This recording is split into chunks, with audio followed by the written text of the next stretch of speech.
BBC Two premiered a film shot entirely by chimpanzees.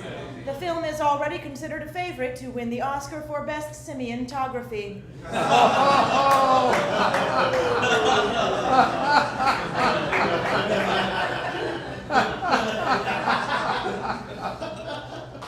On Monday, warehouse store Sam's Club cut 10,000 jobs. Said a Sam's Club spokesperson. We didn't want to fire so many people, but our jobs come in packs of 10,000.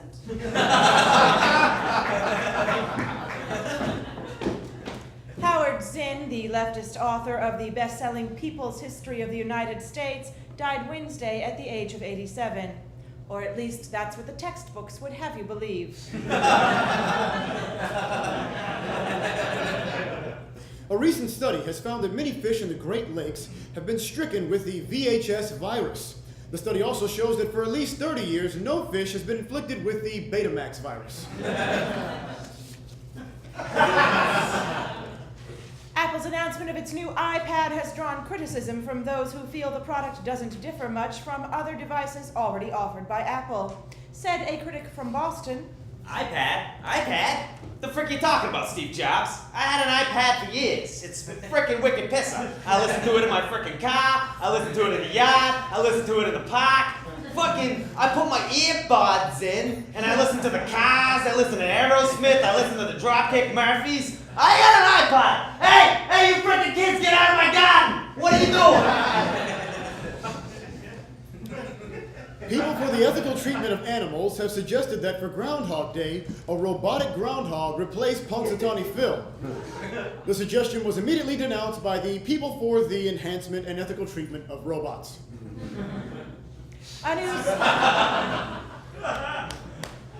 They're not all winners. A new study suggests that flame retardant chemicals in household items may lower a woman's ability to become pregnant. Also lowering a woman's ability to become pregnant, being on fire.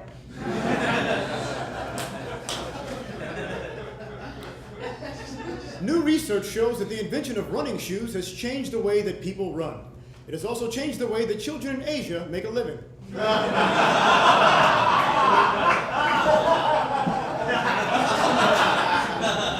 And you're back.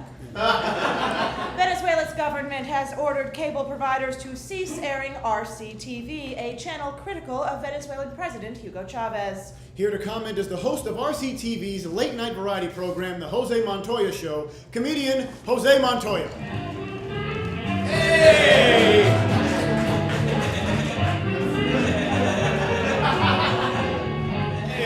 Hey, buenas noches. How's everyone doing tonight? Yeah, bien? Hey, very nice to see you all. The Venezuelan government has taken RCTV and my show off the air. But don't worry for me, because I already found a new job that lets me leave Venezuela when I want to. That's right, I am going to be a drug mule for the drug cartels. Like Gregg. But seriously, I need to flee the Venezuelan government. I fear for my life. But what's the deal with Hugo Chavez, huh? He takes everything I say so seriously. Like the other night, I said, "Take my wife, please," and he had her kidnapped. No, seriously, she was taken while I was sleeping, and I haven't heard from her since. Any information at all, I would appreciate it. Tell us, Jose, living in Venezuela, do you find there's a lot of anti-Chavez dissent amongst the people? Oh, yes. Everybody, a lot of people are angry. Like the former vice president, Ramon Casales, he tendered his resignation recently because he disagrees with the policies of Chavez. Yeah. So now I know who my cellmate is going to be. Yeah. No, seriously, they're going to put me in prison. They told me this.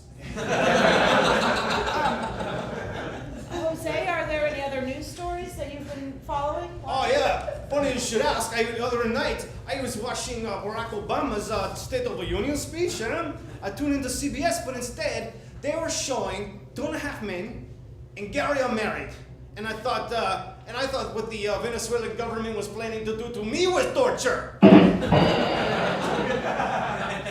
But seriously, they're going to torture me. Jose Montoya, everyone. I don't want to go. Stop it, please, dude. Take your hands. That's my microphone. No! He is a card. Quite clear. That's funny. And finally, Zelda Rubinstein, the actress who played the psychic in Poltergeist, died Wednesday at the age of 76.